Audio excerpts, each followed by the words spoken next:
Destination Chine, un pays à la dimension d'un continent. Un habitant sur 5 de notre planète est chinois. Mais comment définir ce peuple, héritier de 5000 ans de civilisation?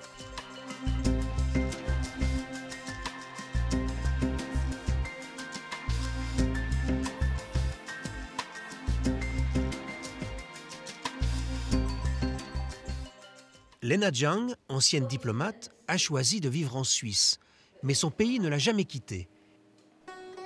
Elle a décidé de faire connaître sa culture en enseignant le mandarin à Lausanne et en tenant un restaurant chinois à Puy.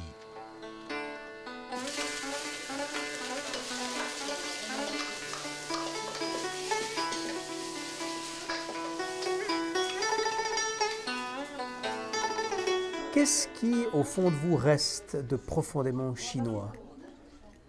Il y a certaines valeurs traditionnelles, par exemple la philosophie, savoir vivre, je ne sais pas, prendre le temps de vivre. Prendre le temps de vivre, est-ce que vous pouvez me donner un exemple?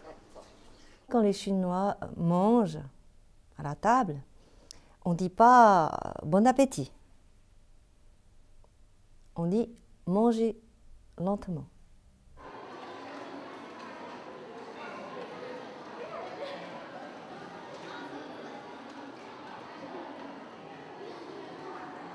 Les Chinois sont entrés dans l'ère moderne. Shanghai, avec ses 13 millions d'habitants, est l'une des plus dynamiques métropoles du monde.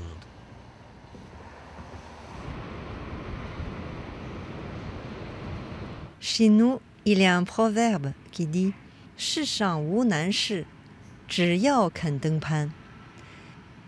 Rien n'est impossible dans l'univers pourvu qu'on ose escalader la cime.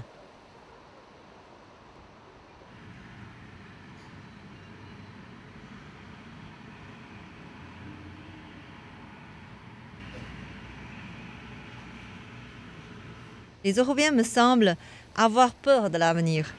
Les Chinois, au contraire, rêvent de l'avenir et on vit pour l'avenir.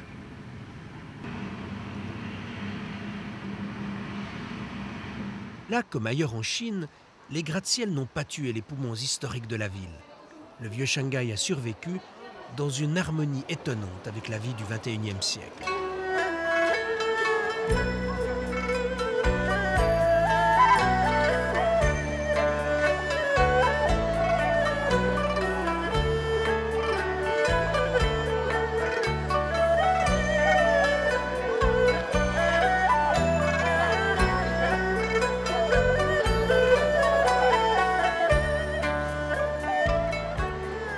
Shanghai n'était encore au XVIIIe siècle qu'un simple port de pêche dont il reste au centre-ville un savoureux témoin, le quartier de la Maison du Thé. Aujourd'hui, premier port maritime du pays, la ville a toutefois gardé une certaine bonhomie avec ses colliers de boutiques illuminées qui ne s'éteignent que tard le soir.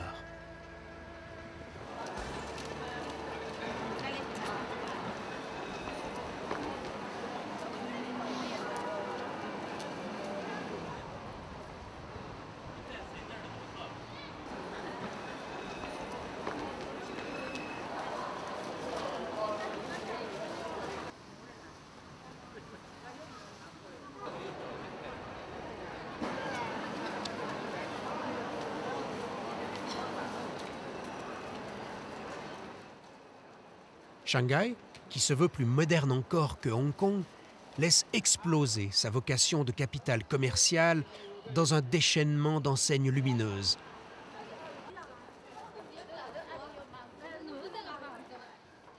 Promesses amplifiées sur toile fluo, idéogrammes de néons multicolores, la ferry s'installe chaque nuit sur des kilomètres de boulevards, là où Mao, il y a de cela une révolution, s'engageait à rattraper le retard.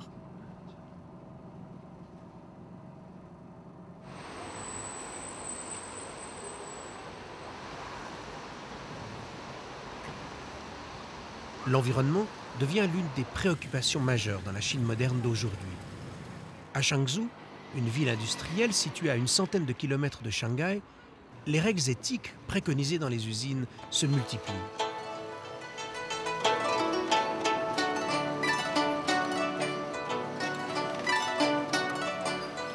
Dans cette usine qui fabrique des habits, les ouvriers prennent conscience de leurs droits, par exemple des horaires de travail pas exagérés.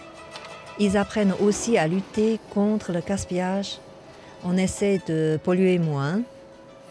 Et il y a des assistants sociaux qui viennent régulièrement donner des cours dans ce sens. On leur enseigne des règles d'hygiène. Ils peuvent parfaire leur formation en apprenant, par exemple, à utiliser des ordinateurs.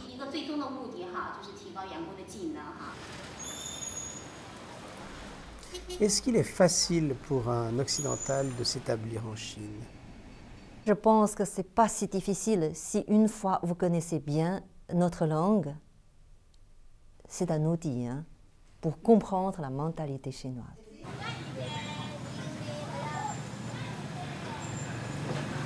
Jean-Yves Chauvy, un Vaudois, habite la ville de Guilin, au sud de la Chine. Directeur d'une entreprise qui fabrique des bracelets de montres, il est le seul Suisse dans cette ville. Ce qui me plaît en Chine, je pense, c'est forcément un petit peu l'exotisme. Il y a un côté excitant de vivre si loin de chez soi, si loin de sa famille, aussi loin de tous les repères qu'on peut avoir dans sa vie en Europe. Et de se retrouver comme ça parachuté en Asie a un côté assez magique.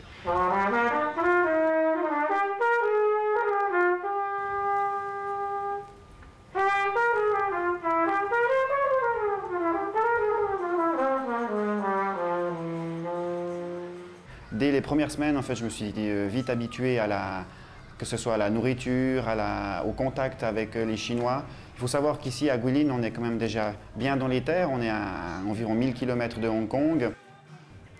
J'ai la chance de vivre ici en Chine des moments exceptionnels, que ce soit dans ma vie de tous les jours, les gens que je croise dans la rue, les enfants qui vont à l'école avec leur tabouret, un porteur de charbon, des choses vraiment très, très naturelles. Grâce à l'entreprise, peut-être qui se trouve dans une partie de la ville où les touristes ne vont pas, j'ai accès à des endroits de la ville qui sont complètement neutres et totalement naturels.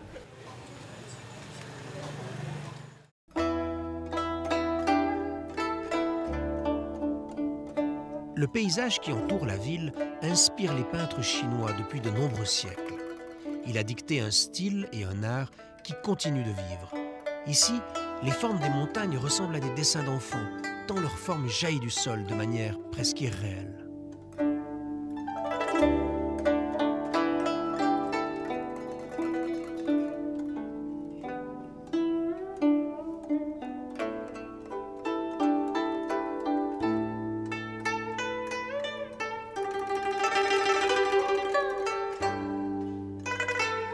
Conscients de la longévité de leur culture, les Chinois prennent soin de maintenir leurs traditions tout en sautant dans l'ère moderne.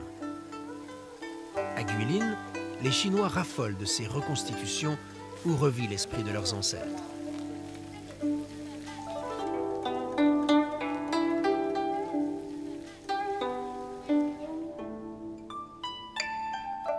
En Chine, il y a 56 ethnies. Chacune a un folklore particulier.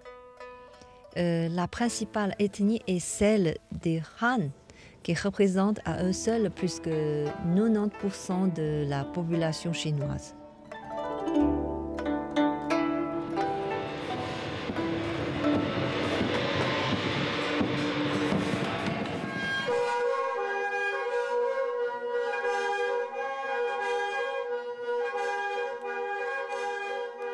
À travers son histoire, la Chine s'est rarement montrée agressive ou expansionniste. La muraille de Chine était une volonté de se protéger des envahisseurs. Les proverbes pacifiques peuplent la langue chinoise.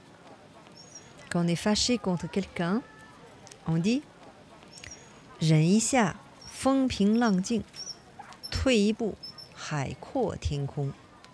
Ça veut dire « Si tu parviens à te maîtriser un peu, tu verras que le vent et la vague se calmeront.